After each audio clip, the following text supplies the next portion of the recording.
And we're back. Y'all know I don't. You all know I don't live stream, right? I'm not a streamer, so I had to get the audio and I guess another browser. Let me know that y'all can hear me. Strength in Numbers is back. Strength in Numbers is back.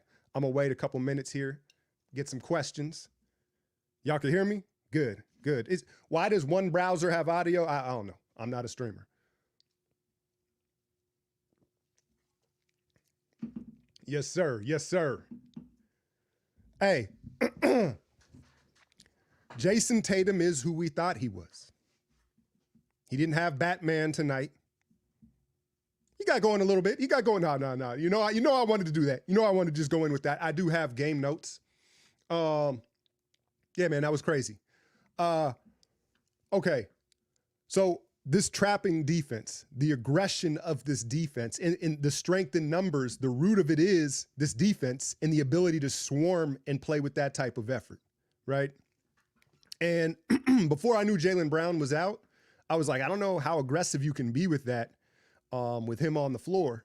And, you know, he is their man-to-man beater.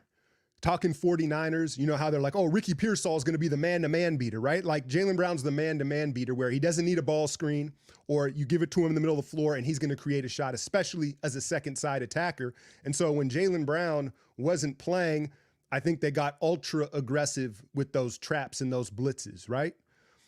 Now, if Porzingis was playing, you probably couldn't do it much at all with that pick and pop, but they get super aggressive with those traps. They swarm, but it's ice cold, right? All this, I expected it to be this type of defensive intensity from both teams, but we're cold. I don't know about y'all, but if I go, they said it was a warm day. So I guess we can't blame the cold weather on the cold start. I think it was the intensity of this matchup. Right? The NBA is kind of back, man. Like, it ain't never really left if you're someone like me who's just, you know, a super hoops head and do it for a living. But it just feels like there's going to be more big moments throughout the season with the NBA, with all this parity and just what's going on right now. But we're ice cold. Moody gets the start. Pajemski's still sick. So Moody gets the start. I was glad to see Kerr give him the nod and do that. He did. You saw him. Some of it's just experience, man. He's still young. And then he hasn't had that much game experience, let alone big game experience. I know he has playoff games. I know he has a ring in that building, but you saw Derek White get hot early. He was the only guy that was making shots. He came down on one on that left wing. And I could tell from my couch, I was like, oh, he's pulling this. I think he had already hit one, but you could just see from the rhythm of his dribble that he was sizing his feet up. And that's just something that a veteran, not a 22-year-old like Moody, is going to kind of like key on. And he just pulled up and he just gave him too much space. And then there was another rotation, I believe, where he lollygagged. Remember, I think did he give up a 3-point play on it? It was the top of the 3 key and he like hesitated out and then he realized, no, I got to sell out. And then it was too late on the closeout. But Moody remained aggressive and we were ice cold. But what I want to talk about is slow-mo. I want to talk about slow mangoes. Because when was it? He comes in late in the first quarter, right? And he misses a baseline shot. I think he misses everything.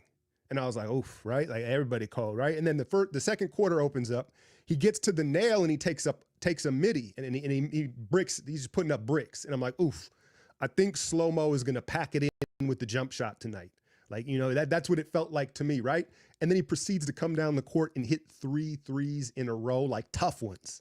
Like off the bounce with someone in his face. I was like, yo, that was super impressive to me coming from a guy that's not a shooter, right? Because everybody has their tipping point in confidence as a shooter. Shooters, it's very hard to find that tipping point. Buddy, Steph, right? There is none. They're just going to keep letting it go. Someone like Slow-Mo, you miss 2 or 3 like that. Again, I thought he was packing it up after those bricks. I got some notes here.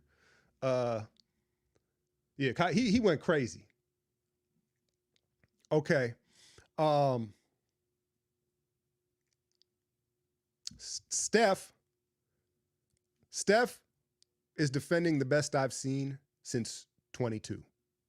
He is. He's and they're trying to, this is the thing, man. If you can build this culture of defense first, everyone's just got to get in. They got to fit in, right? And no better way than Steph, the leader, with, you know, I didn't like that foul on Peyton Pritchard. He made a couple mistakes. I think he gave up. I didn't like the 3 he gave up to Al late because you got to run him off the 3-point line. Clock and score, Steph. And, he stayed behind that. What do you think Al's going to do? Like Euro step you and go to the hoop? So he made some mental errors, but he was very handsy, right? He had like 4 or 5 steals, strips and rips, and leading by example. But speaking of 22, I think we're getting 22 Wiggins. And this kind of goes along the same lines as slow-mo, but not so much, because we know Wiggins has averaged 20 points a game for a lot of his career. But I get it. He's not shooting well right now. He smoked that layup. I think he went up to dunk it, and he just didn't. I don't know if he got off the floor right, but he didn't shoot it well. But he was all over Tatum. And you can see he's much more vocal, right? He's much more vocal. So like, excuse me, I got myself. I ain't even drinking, y'all. I'm on a natural high. I got myself a Kirkland's. But the shooting will come. The shooting will come. And he got downhill. That spin move left that he likes to get to, right? But I just like the energy and the sense of urgency. And we understand personally why Wiggins is a changed man. Excuse me, is a changed man. And maybe it's all that. I don't want to discredit that. But again, when you get back to this culture of strength in numbers, he ain't going to be you stick out even more if you're not doing what you're supposed to do when all 12 or 13 guys are playing that hard. And so Kuminga, all of them are doing so. So we close the half. We ride the slow-mo momentum in that second quarter, and we close the half up 11. Who was it? Did Buddy how about Buddy's finishing? I know I've brought it up a couple times, but Buddy, I mean, we knew he could shoot, but he's crafty at the hoop. He knows he weighs 220 pounds. I made note in a breakdown a week ago. I was like, Steph could learn a little something from Buddy at the basket, because he just keeps it simple. And he plays the rim very well, right? He chooses which side of the rim to go to very well. But Buddy has 20 pounds on Steph. We know how strong Steph is. Buddy is built, and he uses that when he gets to the paint. So the Celtics come out, and it's like, all right, clearly the turnovers, right? The trapping, and Tatum doesn't handle it well, because the reality is Tatum kind of needs a screen, right? Tatum's not like a twitchy dude like Jaylen Brown, who is the ISO space beater that they don't have. And so we swarm Tatum in that first half, a lot of turnovers both ways. How are they going to adjust? They take Tatum either off the ball screen or they make him the screener, right? But they did some subtle things that really helped as well. They spaced our defense out more. When you talk about teams moving forward, it's first of all, you have to have the personnel to do it. But if you have the personnel, you better believe Tatum's going to see a lot of these blitzes, because he did not handle it well. And it wasn't like he got better at it. They just took him out of it. They switched his role, right? But what they also did was, whether it was Al or LaQuinta what's the dude's name? Keita, big athlete. For a few minutes there, it was like, yo, we don't have the size of an athlete to match him. Trace, again, not playing much in the second half. But whether it was Keita or Al or the check down, they did a much better job keeping it off the sidelines. And if they got a post catch, they were trying to catch it deeper in the post, because then our closeouts and rotations were way further, right? So they did a much better job. Like if they called a high ball screen, they were doing it at the logo. So the pass was much easier out of the trap. The catch was in the middle of the floor, and now we have these super long rotations. They still didn't make a ton of them, but what it also did was it opened up the offensive glass. So they're mashing the offensive glass, right? And I'm like, all right, this is the first real test, I think, of this coaching staff and this dynamic. Are y'all going to just stick to this swarming blitz, or are you going to become a little more dynamic? And towards the end there, you saw Tatum got Buddy several times, so they finally got out of it, right? They did it every now and then, because once Boston adjusted and the threes started coming, they get out of it, and so now we're switching everything, right? And Steph and Buddy, man, I still got to gather my thoughts. The other thing that I noticed about Steph is the ankle the other day in Washington, right? I was like, yo, he was moving half speed. And I assumed, like, part of it is for sure the ankle probably isn't 100% and all that. But what I noticed tonight was Steph is officially in his old head bag, right? Because even if he can, I don't think he necessarily wants to go by you anymore. I think there's many more possessions now where Steph wants to just get you on the hip, right? Like Keita, if he blows by Keita and gives and gets separation, that actually benefits Keita, who can get up and contest the ball late. But if he keeps him on the hip, right? He keeps him where he wants. So he actually wants that contact. And now, with his old man strength, that's how he's working, right? And then Buddy hits the dagger. What else, man? What else?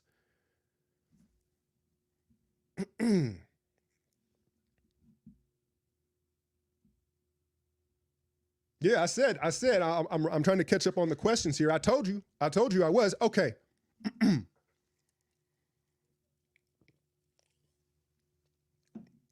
I'll have a full breakdown on my Patreon tomorrow. Again, y'all, support me that way. That's really how I pay my bills. And that always is usually first and foremost. But I promised the live stream. Here's the thing about this culture, and I don't know what we're going to creatively call this. Strength in Numbers 2.0 ain't creative enough, right? But this new Strength in Numbers, or the rejuvenation of it, it's on the defensive side. So now with this measuring stick game, and all the talking heads tomorrow are going to be like, oh, well, the Warriors are for real. Like, how good can they be? Can they win a championship like this? And then you're going to have people amongst Dub Nation as well saying, well, if you could get Giannis, if you could get so-and-so, right? It looks like there's going to be several star players available at the deadline. That is going to, we're not going to be able to play defense like this. I don't care I don't care if it's prime Kawhi. Let's just say we trade for prime Kawhi, who's with two good knees, but we have to trade Moody, Kuminga. We can just go down the list. It's going to gut the depth. And part of, I think, the reason that we are employing this style, it's because of what the roster that we have. It wasn't like, hey, we want to play this way defensively, and whoever we have, that's how we're going to do it.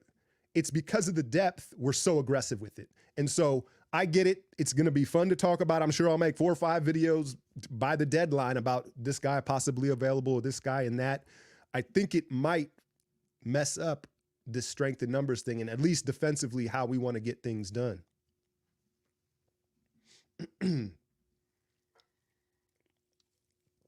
It was one of the more enjoyable things about it. First off, shout out Billis. I like Jay Billis, the college announcers. He kind of stayed in his lane, but listening to Doris have to take the L live on ESPN, right? Doris, the milk is expired. The milk is expired, but I'm going to leave that alone. But I just enjoy, there's something enjoyable about beating Boston. And Tatum, he got going, man. He got going, but I thought Wiggins, listen, I'm not saying we're better than Boston. And I know if Celtic fans are hopping in here or see this video, I get it. You don't have Jaylen Brown. You don't have Porzingis. And if you had them, our defensive strategy, I think we would have to, I won't say abandon it, but it would have to look a lot different. So I fully understand that. But, Joe Mozilla? No, I'm spacing his name. Joe Mo. But he's a different type of dude. And by all accounts is a super good coach. I mean, everything, I'm not talking about talent here, but everything that he wants this Celtics team to be, like from a basketball character standpoint, it looks like we are. And the part of it is, listen, you can give cool metaphoric speeches and motivate these guys. You got to bring in guys that have the dog in their core, right? GP2, Draymond, Pods, Looney. You see the hat? Be like Loon. Play your role. But it's like you talk about it a lot more in football, right? Like you build the culture in the program, and the Niners are similar. Like Kyle Shanahan, probably not the greatest motivator, right? When you look at like Dan Campbell and some of these guys, these rah-rah guys. So Kyle, knowing this, they bring in the dogs to the program. Debo, Kittle, Trent. So he doesn't got to coach that part of them. And when you look at the strength in numbers here, man, and the DNA, the identity of this team, we've got enough of the guys that are naturally wired this way that it's going to work. It's going to work so long as we're healthy, man. So long as 30's out there putting them up. But Buddy's been waiting his whole life for this. Am I missing super chats or something like that? Let me make sure I seen a couple here. I don't want to leave y'all out. Let's go. All right. I appreciate y'all. I was explaining to my daughter, because she was like, she's like, I knew who Buddy Hield was, but I didn't know nothing about him like this. And I was explaining to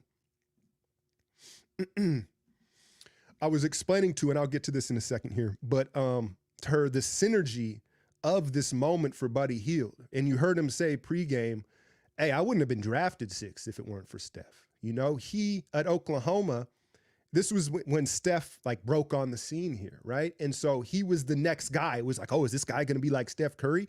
And he modeled his game after Steph. Then the Kings and their owner, you know, being so envious of the Warriors' success. Remember when they flipped DeMarcus Cousins to New Orleans, that was just a couple weeks in the Hield's rookie year. And he's like, we got our Steph Curry. We got our Steph Curry. And, you know, we've seen him have his moments in Kings uniform, but now to put him into this, it's like, you know, I always go with the comic stuff, right? But if like Steph's Batman, he's like, here's my precious armory, you know, and now Buddy's his Robin. He's like, look, I'm gonna get you a utility belt. I'm gonna get you Loon. I'm gonna get you Draymond. Oh yeah, the plays, perfect for you, right? And it's just perfect for him. And so we're seeing possibly just not just a special season for this team. And, you know, I don't want to get ahead of myself here, but Buddy, because someone had asked me like a week or two there, could Buddy be an all-star? And I was like, nah, that would be tough. That would be super tough in the West when you look at the positioning thing. If I heard Steph was being consulted about the all-star game this year at Chase, I'm going to try and get up there. Y'all. If they did away with the positions in the voting, you know, maybe that would help his case. But there is one way that Buddy Hield could be an all-star is if we are the 1 seed. I know that sounded just like ridiculous to say, and maybe it still is, but if we are somehow the 1 seed at this point, it's not. It's really not, right? Like, would I bet on it right now? No, top 3, sure. Top 3 in the West, the 1 seed would be tough. But if we are the 1 seed, you know how that kind of goes, right? I guess Draymond would get the second nod possibly, but then, you know, I'll tell you what, the fan vote, if strength in numbers is truly back, you know, the international vote might have Buddy starting in the All-Star game. We may have, how salty would Clay be if Steph and Buddy started in the All-Star game? That would be nuts.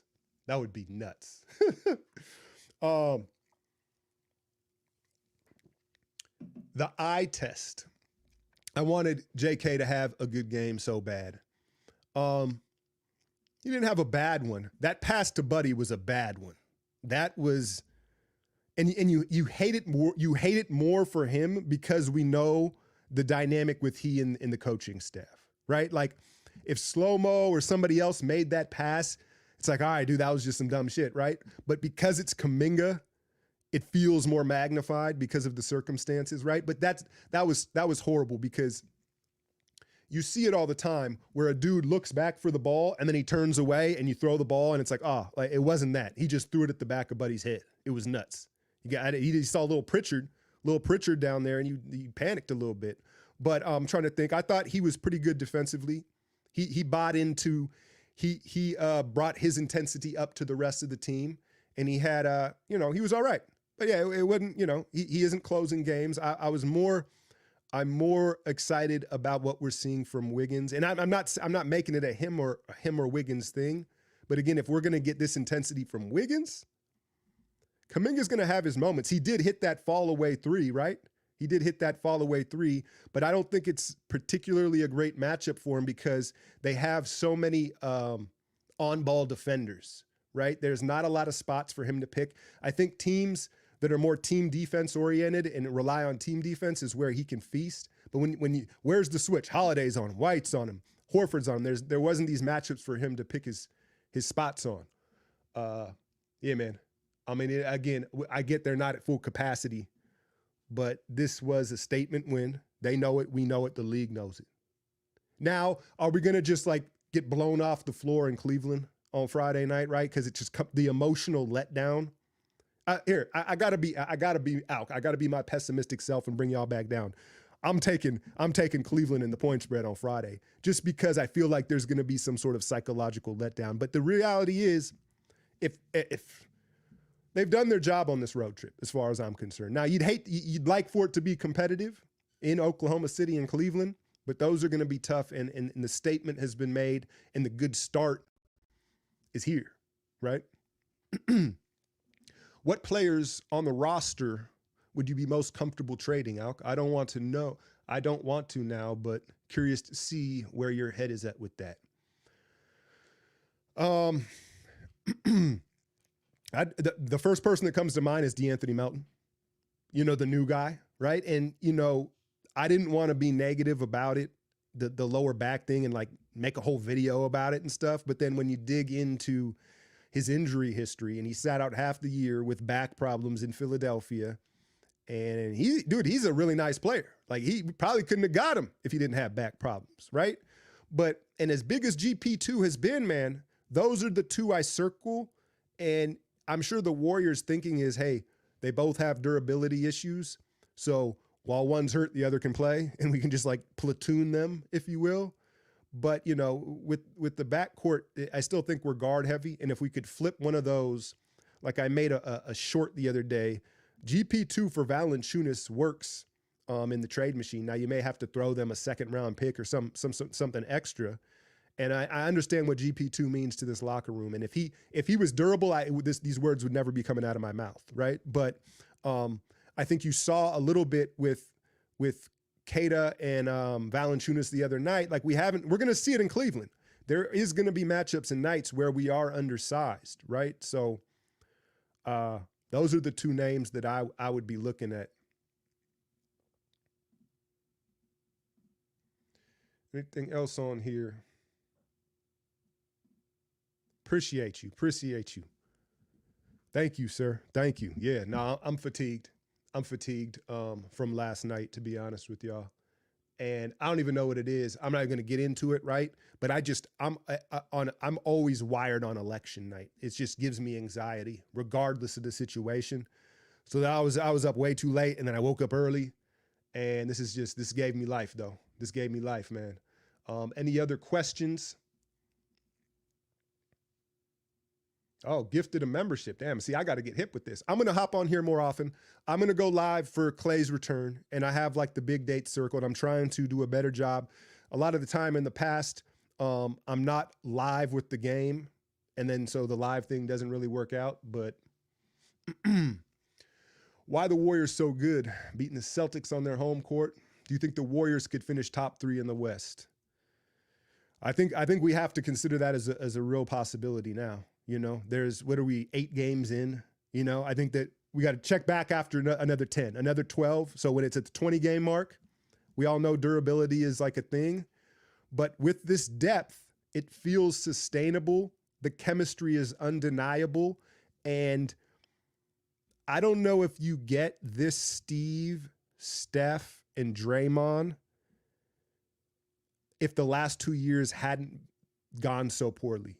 Right. And then Clay, obviously, I think it's best for both sides. We don't need to get into that. I think we understand that. Right. But I think it's very much real, and the depth, and it makes me wonder what Joe Lacob and Mike Dunleavy are thinking, if they're kind of like, it ain't broke, so don't fix it.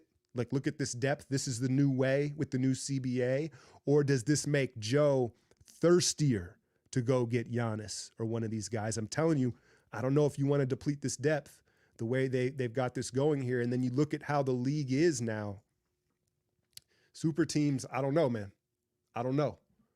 Do I have anything else in my notes? I thought there was one more thing. Hey, thanks. Thank you for y'all's M. Dot. Appreciate you. Who we got here? Kendred. Do you think Pod's potential is overhyped? I think that various things happened. So last year, because Pods played so much and Moody and Kuminga didn't get enough opportunity, the fan base kind of took it out on Pods. Like, they overanalyzed a rookie that was doing a lot out there, because it was just kind of like misplaced frustration. Yeah, I get it. He did eat the minutes. It wasn't his choice. You know what I'm saying? And then I think what compounded the issue was in the summer with Markkanen, when they came out and they were like, hey, he's our future, he's the star, he's our future star. I don't know what they said verbatim, right? But he's our future franchise player. It was something a little bit over the top. At the same time, there's posturing with value. Saying these things, as silly as it sounds, building those optics and that narrative sometimes drives the value up on a player. And so I thought that might have been part of it. but he fits the culture that they're trying to build right now. Like, hey, like it or not, if I get pods like, if you back off, you're not a Warriors fan, you're like, who is this kid pounding the ball, snarling at people? Like, I can get where he rubs people the wrong way. That's an ability, the way he does that. I think that's like a skill, and I think he adds a lot to this team as far as the culture and personality goes. But yeah, I just think he's discussed more. I don't know about hype. I guess hype depends on what you think he can be. He's probably gets more discussion than he should because he's at this part of the roster and this dynamic, if that answers your question. But I thought it was weird not having him out there. It was weird not having him out there, man. I hope he feels better soon. I'm a big Pods dude. Now, that being said, I said Melton and GP2 for the trades. Like, I'm not saying like he's untradeable. I just think he's a really nice cultural fit for the team. He does a lot of the little things to connect this and keep us winning. So I'd like to hold on to him. I'd like for him to be a part of the future. Yeah, if Giannis is available and like he's not going to be the sticking point in a superstar deal. So if that were to be the case, then I would say he was overhyped, right? Did you hear? I don't know. I may have got NBA centelled, but they said the Clippers were willing to accept Wiggins and either Kuminga or Pods and a first-round pick for the Paul George deal. Now, who knows what side is leaking that out and this or that, right? I think Paul George, I would agree with the Warriors turning that down. Like, P-Valley, I think he's playing right now. I want to check this one out. He's playing his old team, right? P-Valley busting it open. Now, I think Paul George is at a point in his career where, no, you don't give up those young pieces in that pick, right? Like Giannis, obviously, right? And there's a handful of guys where it's just like, all right, you got to do what you got to do, right? Paul George, I think, is right at that line of demarcation at his age where it's like, nah, we're good. We're good. And we're really good. We're really good, y'all. I think I'm going to wrap this one up here. Oh, y'all are hitting me with these. Should Kuminga model his game after D Wade?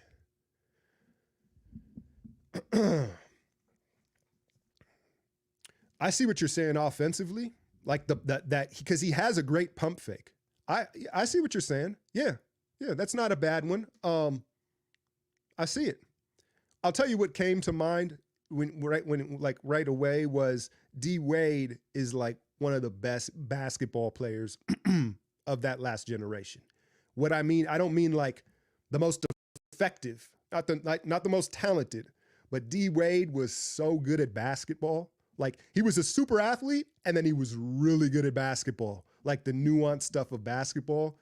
And JK is just, he's not that guy, but then again, JK's 6'7", and he has some other attributes. So I'm not mad at that comp. I'd love for him to play like D Wade on defense. And he's not going to have that instinct. D Wade, I think, is the all-time shot blocker for a guard, right? And some of the instinctual stuff that Wade would do, I don't ever see that coming. But yeah, get to 2 feet, the pump fake, find bodies, play. You know what JK needs to work on right now? Playing the glass. You can't always, he's such a dunker and high riser. You can't always get it to the front of the rim or flip it over the rim. And even when he gets to the glass, right, it's like his hand's right at the glass. There's not really an angle on it. And at some point here, if he can learn to, kiss it high off the glass and play the glass a little more, I think that would go a long way in taking his finishing to the next level. What do we got? Celtics need their super team just to beat 36-year-old 6'3" guard with a bunch of role players. And no, Alk, GP stays. Can't agree. Okay. No, I don't know how I would feel about that one. I would be intrigued because it's been so long since we've had like a real 7-footer, but I'm not mad at that. Like I'm up in the air with it, right? Yeah, man, like listen, the Celtics are loaded and I get, if I was a Celtics fan, Jaylen Brown is the dog of that team, right? Like he is their toughest guy and it would have looked different. KP, I don't know if you can ever say if we have KP, he's one of those guys where I don't know if you can ever say, hey, well, when KP, I don't know about that. But I hear you. Nah, man, it's you saw Steph was in those, I forget the name of the Currys, but those purple ones where he got the fourth. He was wearing those during that finals run. I'm sure that wasn't an accident. Plus, they're one of the more stable ones because they they contain. Absolutely. Absolutely. Do you guys watch Stack on the bench? Like he is up, barking, screaming, selling like almost every possession. So that's a part of it too. You're right. That can't be overlooked. Sam, yes, I am saying Cleveland is probably going to clap us. And I hope I'm wrong, right? But just the emotional letdown of getting up for this game, at least as a betting man, I like Cleveland as long as it's like a 6 or 7 point spread. Again, I appreciate y'all with these super chats. I wasn't expecting all this interest. Boston, Cleveland, Dallas, OKC is a crazy few games, right? Interested to see how many more they can come out on top of. Dang. So the Dallas, that's going to be tough where this Dallas game is slotted, right? I almost wish, don't get me wrong, I like beating Boston more than Dallas, but I almost wish they'd be fresh for this Dallas Clay game because they're going to be up for it. We got to look at Dallas's schedule. Maybe they've just come through a gauntlet too, but I think OKC is before Dallas. Dallas is the last one. That's what I mean. But, excuse me.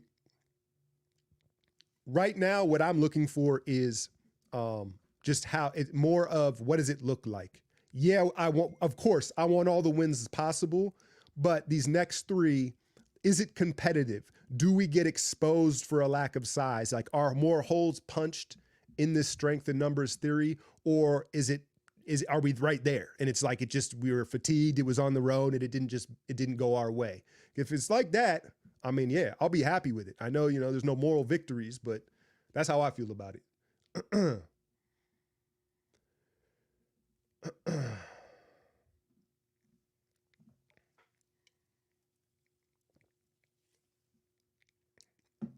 Jay says, I don't think if we make a trade, it would mess up the strength and numbers slogan.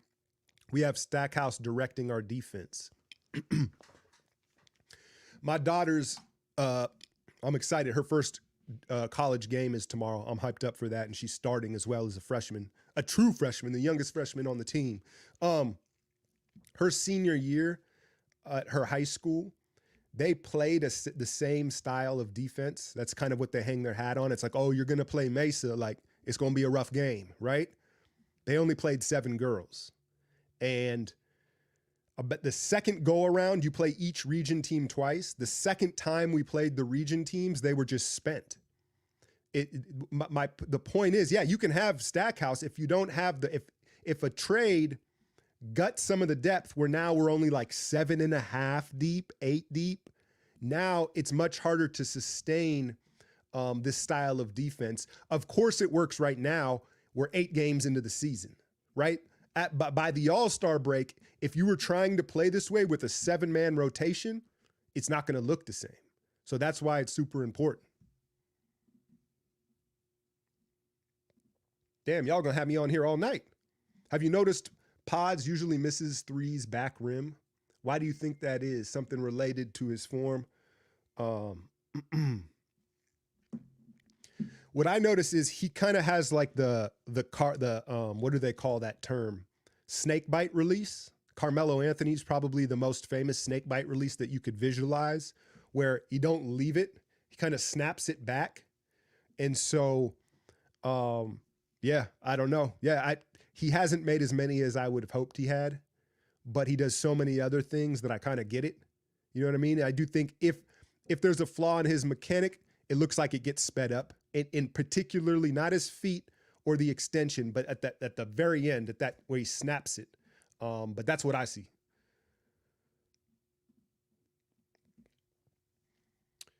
Do you think we need Jimmy to be legit contenders? Jimmy Butler? No, sir. No, sir. Look, if you could get Jimmy Butler 10 cents on the dollar, I don't know how you do that.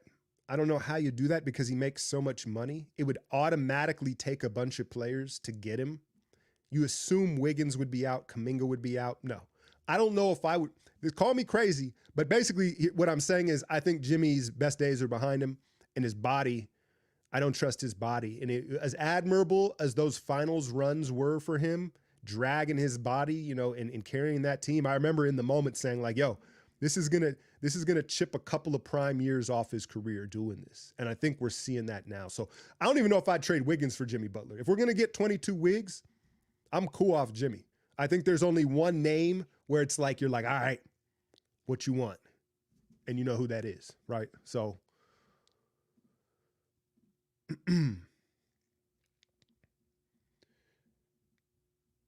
all right, y'all. Damn, y'all. Okay. Wait, whoa, whoa, whoa, whoa, whoa, whoa, whoa, whoa. Okay, I didn't even know you could pledge that much. Much appreciated. Much appreciated. Hey, Alk, Bay Area native guy living in Phoenix here. Okay, you out in the valley as well? It was windy today. It's finally like hoodie time, right? Moving back to the Bay next month, though. Appreciate your hard work on the content, bro. Feeling utmost that the Dubs won tonight, so I'm sharing the love. Okay, I appreciate you, man. Dang, getting a lot of love. I guess I'm gonna have to hop on these more often, man. But yeah, I'm grinding this year. I'm trying to provide like as much content as I can, and I came to a point where in the off season I realized like it was like, oh, I could take like 5 or 6 days off or like take a week off, and it was like, no, I don't really want to. Like I realized that it's a part of my everyday. I love to do it. So I hope that it translates out in the content. And yeah, I'm just in rhythm, man. I'm just in rhythm like the Dubs, baby. But I appreciate y'all. Yo, this is going crazy.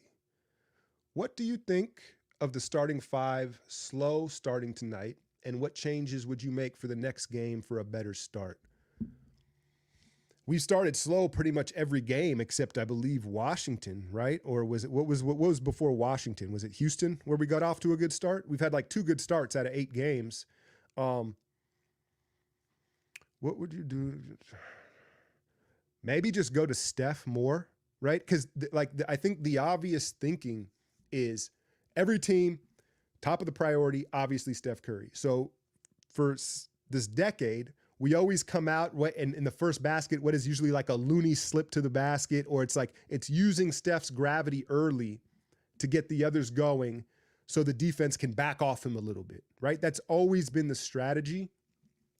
Perhaps with this strength in numbers now, you go to Steph early and often and attack through him. Maybe that gets us off to a hotter start and a better rhythm, you know. And I admit, when we were ice cold in that first quarter and the first sub in was GP2, I was like, yo, because I just felt like that's how you're going to end. Because it didn't feel like defense was the issue. We couldn't make a basket. You put GP2 in there, but then he got a bunch of dunks, man. And I was thinking the little big man, as we call him, it's a difficult matchup for Al Horford, for even the athletic kid, because he rolls so quick. Like what big man rolls and finishes like that? The one where, what's the big doof that's like 7'4", the big white dude? He's trying to recover and contest Gary, and Gary just like extended, right? He reached out with 2 hands, he clutched, and then he just kept extending 2 hands and 1. So Steve was right in getting him in there because it really messed up their screen defense, how quickly he can roll. He's uncanny, man. Weapon X. Weapon X.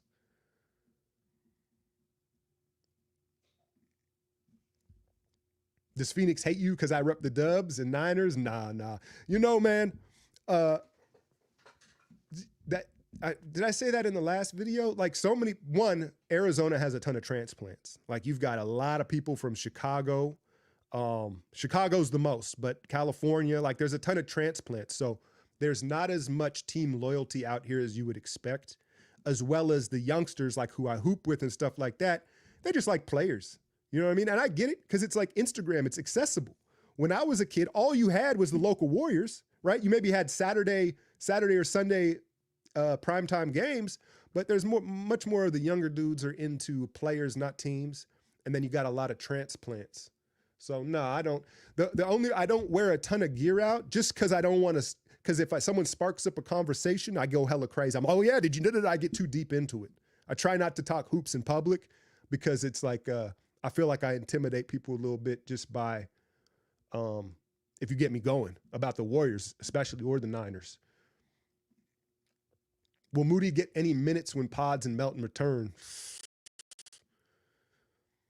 That's why I feel like one of these guys is the odd man out. Again, the trade thing, and I'm not opposed to a trade. I would like a trade for another big body, but I don't want some sort of like 3-for-1 or 4-for-1. But yeah, one of these guys, man, I don't know. I thought he did all right tonight, but I'm not sure at this point in his career he's better than a healthy Melton. And yeah, so I don't know. But I know that that's all, we all have our eye on that, right? Like, it's like you watch, and then Lindy Waters is, yeah, I don't know. Strength in numbers, baby. Huge JK supporter, but I think he needs to own a team to figure it out. I don't think that, there's only 30 of them, right? 32 of them? Like, what team would he own? You know what I mean? Or he needs his own team? I mean, but I know what you mean. But, yeah, no, I mean, I said the other night, like, if he was on that Wizards team right now, you know, he'd probably be putting up 20-plus points a game if he was playing like 32 minutes. It's just hard to gauge what the ceiling is on one of those teams like that. Now, I don't know that he's, it's a tough call. We all see the ceiling. We all see the potential. But I guess what I'm getting at is I don't know that he's ever going to be afforded the opportunity to be the guy. Maybe the second guy somewhere. I don't know if he's ever going to just be like, okay, JK, like this is your squad. I don't know about that.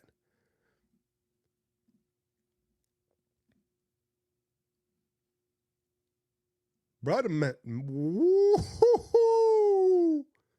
Yo. Hey, I gotta check in more often with the live streams when we get a big win like that. Okay, y'all. Much appreciated. Much appreciated. Is it, how do you say it? Nikhil Budama? You know me in names, bro, so I apologize if I butchered that here, but you get to stay up on the screen. All right, y'all. I'm going to wrap this one up. I don't want to leave anybody hanging with these because y'all are pledging so much. David, I appreciate you. I appreciate you, brother. I appreciate y'all. I don't want to leave anybody hanging and not show the appreciation. But it's been a long 24 hours, man. And I did think it was an interesting point that I hadn't considered. You saw pregame when Darren, appreciate you. Richard Jefferson talking about, we talking about Tatum's get back, but Steph and Draymond, like, you think they're going to let Kerr just like, you think they're going to want to embarrass Kerr? And again, some of this stuff has to be innate. Tatum, Mazzulla can give Tatum all the talks he wants and mentality and try to transfer that. He is who he is. And I think most of y'all see that. I mean, he's a good player, but he ain't one of them. He ain't one of them when it matters. He ain't. Sorry. All right, y'all. Y'all killing me. Thanks, Alk. Literally asleep before the game started. Woke up second it ended. 6 a.m. here. Can we run one on both Cavs bigs on the court? Run one of the Cavs bigs off the court. Again, I'm worried a little bit about the emotional letdown. Garland is a nightmare matchup. Cleveland's really good. I think what it's going to take is hot three-point shooting against Cleveland. That's what I think it's going to take. But Allen and Mobley, that's the thing, is they run the floor well. So I think it's just going to take a hot night shooting from three-point range. Go Dubs, baby. All right, I've said that enough times. Bro, y'all are too generous, man. Y'all are too generous. We're going to camp out here tonight. Bro, been providing top-tier content for almost a decade. Thank you. Man, I hope it transfers, man. Like I've built this. I don't want to get onto this, but I've done this the right way. You know what I'm saying? I did this because I wanted to. I was doing this shit for free for a long time. So much appreciated, y'all. Another super sticker, winning ways. I see you. Hi, Alk. I'm Brazilian. Fell in love with Steph and the Warriors back in 2015. What's the biggest difference between last season and this one for you? Klay Thompson. No, I don't. It's not fair to put all this on Klay, right? And there was so much turmoil with Draymond. And when a dynasty ends, it's never graceful. Like I love the Roman shows, the Viking shows, right? When these dynasties end, it always ends in blood. So like it's kind of part of it, right? But I think the biggest difference is just defensively, is just the sense of urgency. For so long, even after the KD Warriors, there was like kind of this like arrogance to start games in particular. It was like, yeah, I mean, we the Dubs. You know what I mean? Like, you know what I mean? And the sense of urgency, and just all these guys in the right spot in their careers that are hungry and they're buying in because the proof's in the pudding. It's so important to win early to sustain this culture. But yeah, it's the defense and the effort for sure. My guy, I recognize that thumbnail. Who is JK's agent? Who else do you represent? Ernst? Do they know? Okay, I know what you're saying because I know this patron right here. I can recognize the thumbnail. But you've been sipping, huh? That's okay. No, I agree. Because I heard someone else say this in a comment the other day. They were like, "Hey," it was in the Kuminga video about the extension, and they were like, "You do realize the agent deals with some of this stuff. Like it's not just Kuminga turning down the deal." And like my guy's point here. Kuminga's agent, I don't know who it is, but it hasn't been great. It has, as far as like, and again, who knows how much control he really has on the situation, but just the way it's been handled in the comments, not great, not great. And we'll see how that works out, man. You want to talk about keeping someone hungry, right? Kuminga has no choice but to buy in. Maybe that was the point. Bro, y'all are crazy. Joe Frost, I appreciate you, brother. Y'all are trolling me, huh? What? These are just stickers that say the number? Dang. Okay. And if I didn't say your name on it, it's because I just didn't want to butcher it when I put it up here, because y'all have some unique names.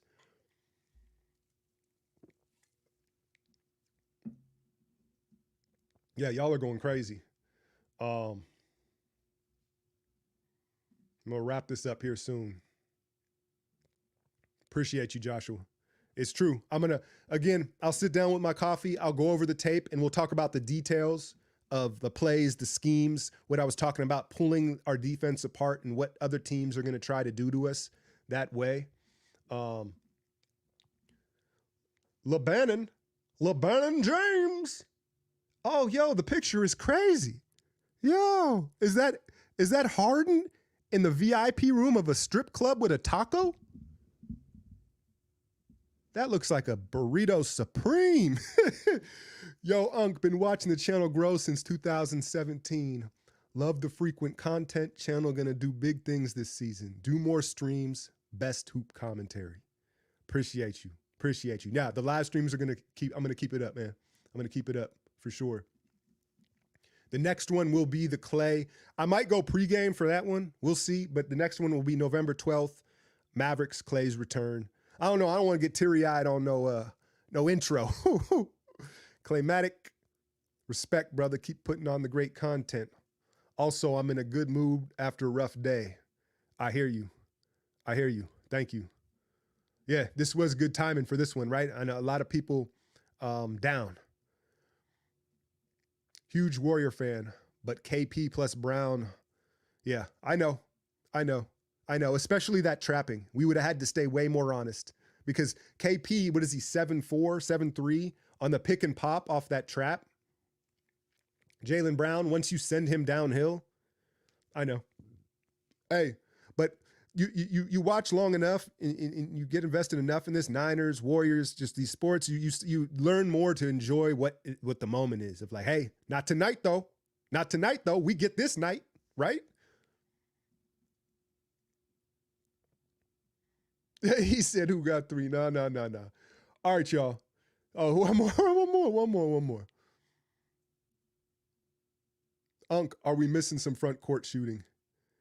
I'm waiting on Looney to take that three, and I've been highlighting in my breakdowns the ones where I thought he could. He had one in the corner the other night where I was like, dude, take that one. And he's had a couple at the top. But then I was thinking how Looney's too nice, man. I don't necessarily think that it's Looney's thinking like, oh, I'm not going to make it.